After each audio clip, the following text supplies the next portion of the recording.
दोस्तों, आज हम प्रकृतिवाद के आगे वाले टॉपिक जैसे प्रकृतिवाद और शिक्षक, प्रकृतिवाद और विद्यार्थी के बारे में हम लोग पढ़ेंगे। तो हमारा टॉपिक है प्रकृतिवाद और शिक्षक। जैसा कि इसमें लिखा है, प्रकृतिवादी अपनी बाल केंद्रित शिक्षा में शिक्षक को कोई स्थान नहीं देते हैं। उनका विचार है कि बालक को पूर्ण रूपेण स्वतंत्र रहने का अवसर मिलना चाहिए। जैसा कि आगे हम लोगों ने पहले जो प्रकृतिवाद के बारे में चर्चा की थी, उसमें हम लोगों ने ये बात की थी कि प्रकृतिवादी जो हैं प्रकृति प्रेमी होते हैं और बालक की शिक्षा के बारे में अगर बात करते तो वो बालक को प्रकृति के पास स्वतंत्र रूप से छोड़ना चाहते हैं और चाहते हैं कि वो खुद यानी लर्निंग बाय डूइंग खुद करके सीखे, ना कि उसमें शिक्षक का कोई महत्वपूर्ण स्थान होना चाहिए। इसी प्रकार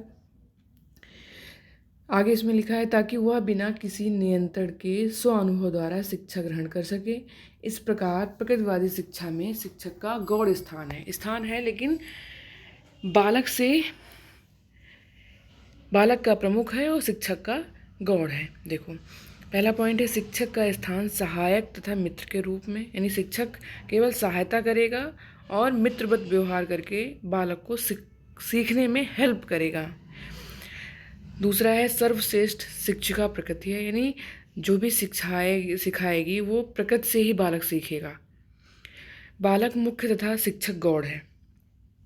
तो ये हो गई शिक्षक की बात। शिक्षक के संबंध में आपको समझ में आ गया होगा।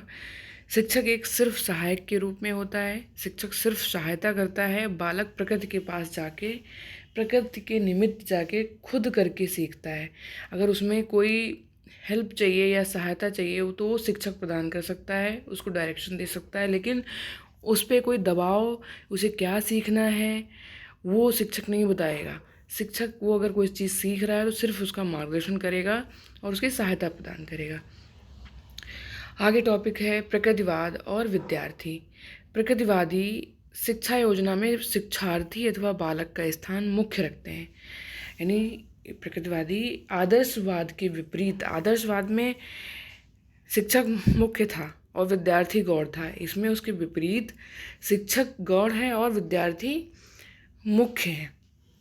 प्रकृतिवादियों का विचार है कि बालक जन्म से ही सुंदर पैदा होता है।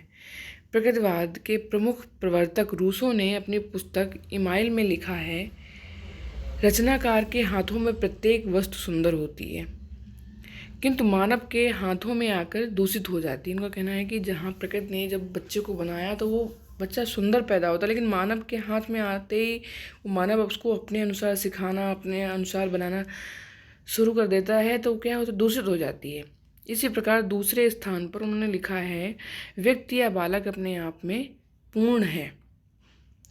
समाज की आवश्यकताओं के अनुरूप बनाने के लिए उसकी पवित्रता को नष्ट नहीं करना चाहिए। यानी समाज जो वर्तमान समय में मांग कर रहा है जैसा होना चाहिए, बच्चों की शिक्षा कैसी होनी चाहिए, तो उसको प्रकृतिवादी यही मानते हैं, बच्चों को खुद से सीखने दो, क्या सीखना चाहता है, उस पर दबाव या समाज के आवश्यकता अनुसार कुछ मत सिखाओ, नहीं तो क्या हो जाएगा, दूषित हो जाएगा, उसकी पवित्रता नष्ट हो जाएगी।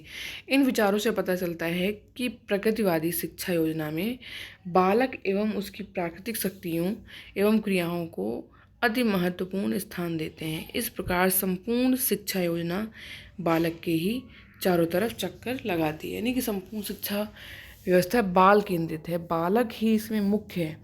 बालक कैसे सीखेगा वो उसके लिए स्वतंत्र, उसको सिर्फ प्रकृति के पास छोड़ दो, वो खुद ही सीख लेगा। उसके लिए कोई ऐसी व्यवस्था नहीं कि शिक्षक उसको डायरेक्शन या इंस्ट्रक्शन देगा, शिक्षक उसको उंगली पकड़ के सिखाया, नहीं, वो जैसे सीखना चाहता है उसको सीखने के लिए स्वतंत्र रूप से छोड़ा गया है। अगला है प्रकृतिवादी और विद्यालय, यानी विद्यालय की कैसी व्यवस्था करते हैं, इस टॉपिक में हम ये जानेंगे।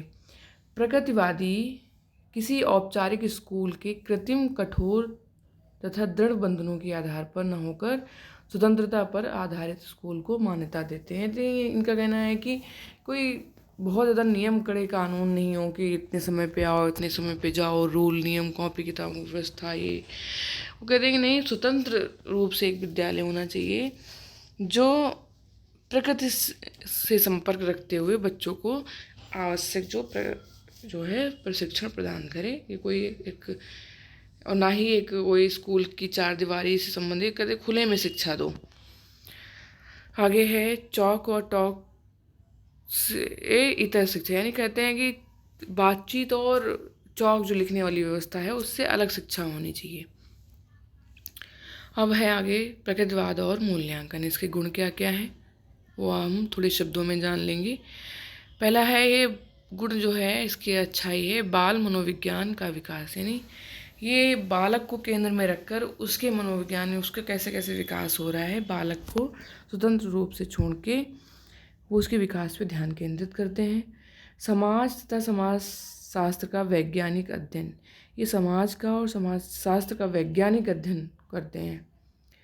अनुभव उद्यान पाठ्यक्रम प्रबल, यानी खुद के द्वारा जो अनुभव हों प्रकृति के संपर्क में, वैसे ज्ञान पे ये ज़्यादा बल देते हैं। शिक्षण पद्धतियों के क्षेत्र में महत्वपूर्ण देने, जैसे इन्होंने किंडरगार्टन हो गया, लर्निंग बाय डूइंग है, ये बहुत सारी शिक्षण पद्धतियाँ, बाल केंद्रित शिक्षण पद्धतियाँ जो आज के समय में चल रही हैं। आज की जो भी शिक्षण पद्धतियाँ हैं वो लेक्चर मेथड पे ना आधारित होके, यानी शिक्षक पे आधारित ना होके बालक केंद्र में होकर, जैसे बहुत परियोजना विधि, प्रोजेक्ट खोज विधि और स्रोत विधि, ये सब क्या है बालक केंद्रित शिक्षण पद्धतियाँ हैं। अनुशासन के क्षेत्र में दमन का विरोधी, अनुशासन ऐसा नहीं मानते हैं कि बालक को दंडित करो किसी भी गलती पे, ये मुक्त्यात्मक अनुशासन, यानी बालक को मुक्त मानते हैं, कोई अनुशासन में रहने के लिए दबाव नहीं देते हैं। दोष क्या है, एकांकी तथा असंतोषजनक उद्देश्य। अब इनके क्या है, कोई ऐसे उद्देश्य निर्धारित नहीं है, अब स्कूल की व्यवस्था नहीं है, कोई नियम कानून नहीं है, बालक स्वतंत्र है तो कैसे सीखेगा, तो कोई ऐसी व्यवस्थाएं नहीं, तो इसमें कोई संतोष नहीं प्राप्त होता है कि शिक्षा के उद्देश्य क्या होंगे, शिक्षा कैसी होगी। वर्तमान उपयोगिता पर अधिक बल, यानी इनकी शिक्षा वैसी जो उपयोगी हो वर्तमान में वही आप सीखो, इसके अतर नहीं। पुस्तकों की अवहेलना है, पुस्तक ज्ञान पे की अवहेलना करते हैं।